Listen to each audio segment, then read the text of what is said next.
Good afternoon. Great to see you.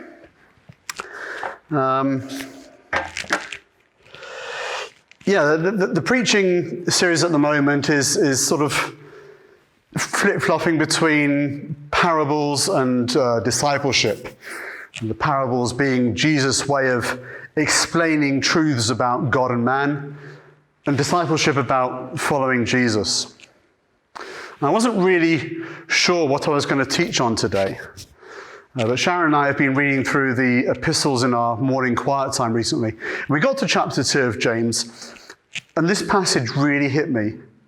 It was like God was speaking directly to my heart and getting me to question myself. I thought that it was something that I could perhaps preach on, or even that it was something that I was supposed to preach on. Whenever I preach, I only have one thing on my mind, and that's to encourage those who I have the privilege of listening to me to greater things. It's never to tear down or to point fingers. I even actually struggle with correcting people, believe it or not. I'm actually quite conflict shy. But I want people to know how great God is and how high a position He has called us to.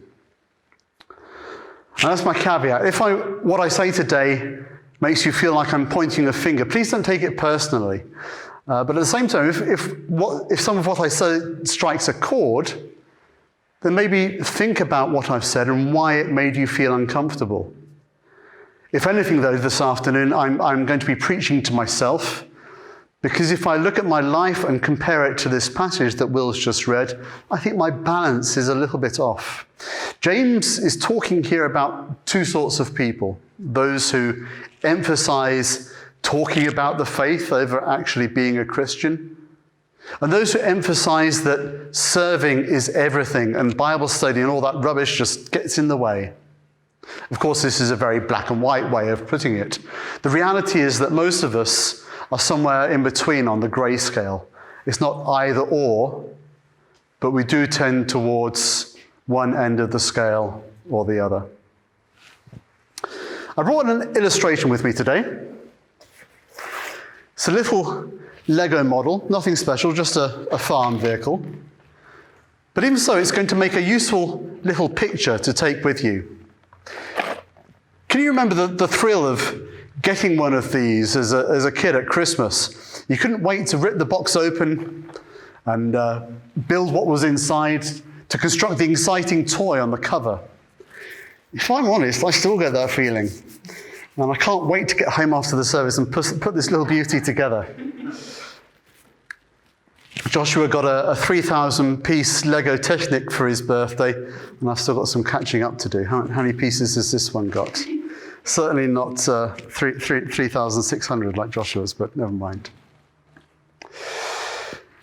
James tells his readers that Christianity essentially has two components in this context: faith and works. Now, faith in the context of James 2 is the instructions. It's Bible study and prayer meetings and morning quiet times. It's religious observances. Works is the model. It's the nitty-gritty of being a Christian, the practical stuff: hospitality, serving others, charitable giving. Give the Lego box to any child and they will instinctively know that you need the instructions to make the model, but the purpose of the instructions is to make the model. I've been a Christian for around 33 and a half years now, and I've been around the block once or twice. I would say that by and large, there are these two groups of Christians. There are those who ignore the instructions and just get on with assembling something. Doesn't really matter what they're building or how. Maybe they're trying to build something like the picture on the front of the box. Maybe they're building something completely different. The main thing is they're building something, they're doing something. The second group tends to get preoccupied with the instructions, but doesn't really get past that stage to any significant degree. They go to all the prayer meetings and Bible studies there are, but don't really do much with it. I probably tend towards the second group, more concerned about knowledge than action. And I think that's what God was trying to tell me as we were reading through that lovely translation of James back in October. I think it was that it's possible for me to have all the faith in the world, but if I'm not doing anything with that faith, it's not really very useful to anyone. Most kids automatically know that both groups have missed the point. The whole thing is one entity. The box shows us the possibilities ready to be unpacked, the instructions help them get there, and the pieces are there to be built. But don't get me wrong, the instructions are important. They let us know not just what to build, but how to build it. We need to be familiar with the Bible. We need to be active in prayer. But there comes a time where being involved in a second or even a third Bible study or small group in a week gets in the way of simply serving. I'm acutely aware of this because for a while during the summer, as well as our Tuesday evening Bible study, I was taking part in an intercontinental men's group that an Irish friend of mine had set up. It was a great group, very diverse, very experience-rich, and it was great to share some transatlantic fellowship and see that there are big parts of the American church that haven't completely lost their mind. But that's the sort of thing I'm talking about. It's easy to get trapped in a cycle of Bible studies and this group and that group, but it can become procrastination. It can keep us from the works, the stuff that God actually wants us to be doing.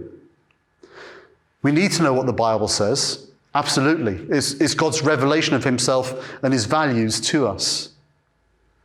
We need to be reading it regularly, to be internalizing it, using it to calibrate our lives. Are we on the right track? Are we making the right decisions for the right reasons? Have we got the right priorities? Are we investing our lives in the right projects? Romans 12:2 tells us that the way to get to know God and what his will is to have our minds transformed by his truth. And that doesn't happen if our Bibles are gathering dust on the shelves. But it's easier to just study the word than to do God's will. It's objectively easier to measure our faith by the amount of time we spend in studying the word or taking time in Bible studies than by serving. There's no danger of failing because we're not actually doing anything. It's easy. James' characterization of faith apart from works is very different from the one given in Hebrews. There, faith is a very active thing. It's belief in action. It's putting your money where your mouth is, trusting God with your whole weight. It's Noah building a crazy boat. It's Abraham leaving the familiar behind to start a new existence. It's Moses casting his lot in with the Jewish slaves rather than enjoying his royal privilege. And that's James' point. You can't separate faith from action. The instructions are important, but unless we actually build the model, there's not much point, is there? I could try to reverse engineer the picture on the box and then see if I can get at the same model, a combine harvester, but who says it has to be that? I could just go off and do my own thing, follow my own cause. What's wrong with that? Serve God in my own way. Well, firstly, if it's my way, that doesn't necessarily mean it's God's way. He's the one with the grand plan. He knows what needs to be doing. He knows the bigger picture and which bits are missing. So rather than running off and doing my own thing, I should really be listening to him. And it's not just about what with God. Almost as important is the how. We can't be running soup kitchens and then treating our co-workers like rubbish. Both what we do and how we do it give those around us a window into God's heart. And that should be the purpose of all our service, letting God's character shine through to the world. If we're judgmental, demeaning, and mean-spirited in our service, how does that reflect on God? We should be generous and loving, compassionate and holy. That's how we let the world know what God is like.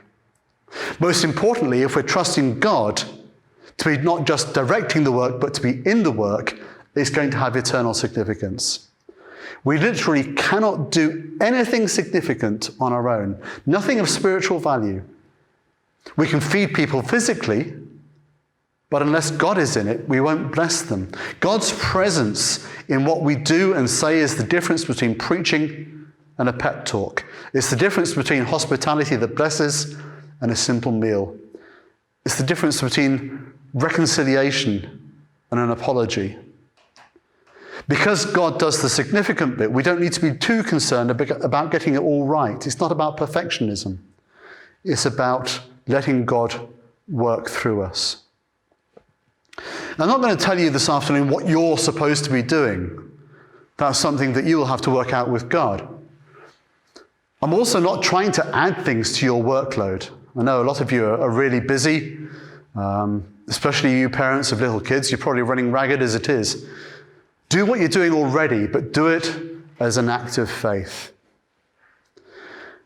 It's not really the best of times to be setting up new ministries when we're so hampered by COVID restrictions. And I'm not sure that I'm even advocating that we all stop what we're doing and start up some grand community project. That might be what God's trying to do. But sometimes it's about finding the love in the jobs that we're already doing and doing them as to the Lord.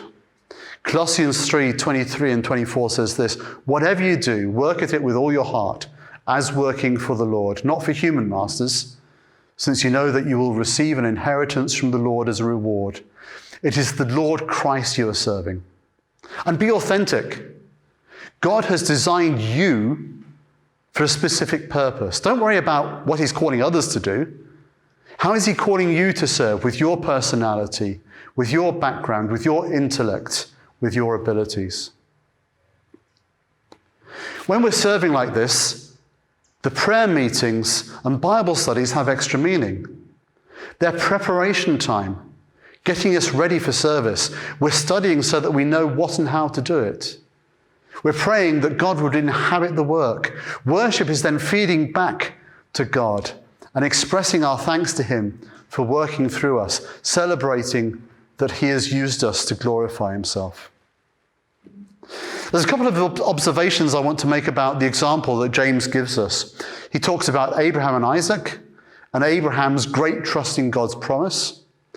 Abraham is so sure of God's promise to create a nation from his offspring that he's prepared to do the unthinkable and sacrifice the impossible son that could only come from God. He's so committed that an angel has to intervene to stop him. That's belief in action. And God credits his faith to him as righteousness. He reaches forward through history and takes the power of salvation that doesn't come until Jesus died on the cross, and he applies it to Abraham's life. The other example is Rahab, a prostitute. What's holding you back from serving God? Apart from the 101 other things that you're already doing, of course. If one of your excuses is not feeling worthy, then you're in good company. If God can use Rahab, he can certainly use us. Do the right thing. Sometimes the thing will be huge, sometimes it will be really small, but if God is in it, it can change the course of history. God has a great plan for this church, for this town, for this nation, for the world.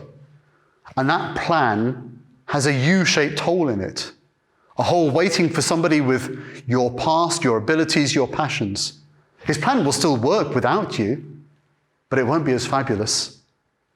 It's not about being someone you're not. God wants us to be authentic and honest. The best conversations I've had with friends about God haven't been the ones where I've had it all together. They're the ones where I've been vulnerable and not had all the answers.